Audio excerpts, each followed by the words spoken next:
Hello hello hello hello চলে এসেছি আজকে একটা নতুন ব্লগ নিয়ে, মিনি ব্লগ। তো আজকে গেছিলাম বারাসাত কেএফসিতে। তো বাকেটগুলোর দাম দেখে দাদার তো হোশ উড়ে গেছিলো।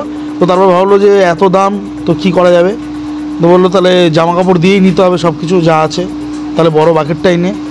তো তারপর আমরা বসেছিলাম অপেক্ষা করতে করতে, দেখলাম একটু পুরো কেএফসির ইন্টেরিয়র ডেকোরেশনটা, যেটা বাইরে থেকে চমৎকার লাগে, কীভাবে সাজানো হয়েছে। পিছনে কিন্তু কিছুই না, জাস্ট ইটের উপর চুন কালার করে দিয়েছে। তো ইতিমধ্যে দেখতে দেখতে চলে আসলো আমাদের সেই বহু প্রতীক্ষিত বিগ বাকেট। কিন্তু একটা বিষয় অবজার্ভ করলাম যে বেসিক্যালি আমরা যারা গরিব মানুষ, এই 5-6 পিস চিকেনের জায়গায় 2 কিলো মাংস কিন্তু অনায়াসে হয়ে যায়। যেখানে 6টা লেগ পিস ছিল। তো প্রথমে নিয়ে দাদা টেস্ট করতে গেল। তো টেস্ট করতে গিয়ে ওর মনে পড়ে গেল সেই ভাগাড়ের মাংসের কথা। তো তারপরে আবার খেতে চাইছিল না।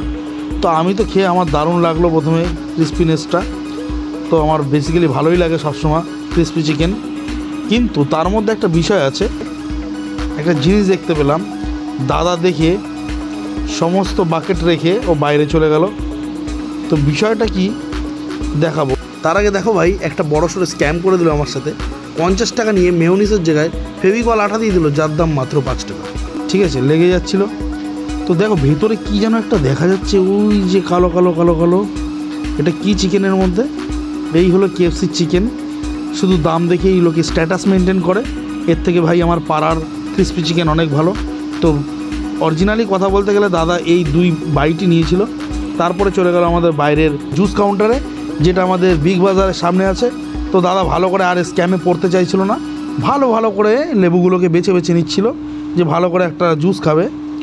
তো অপেক্ষা করতে করতে কাকুর জুস হয়ে গেল। তো আমি জুস খেতে লাগি, ততক্ষণ তোমরা চ্যানেলটাকে সাবস্ক্রাইব করো। দেখা হচ্ছে পরের মিনি ব্লগে। Bye bye. অবশ্যই চ্যানেলটাকে শেয়ার করো, ভিডিওগুলো ভালো লাগলে অবশ্যই কমেন্ট করো। Tata, see you next time.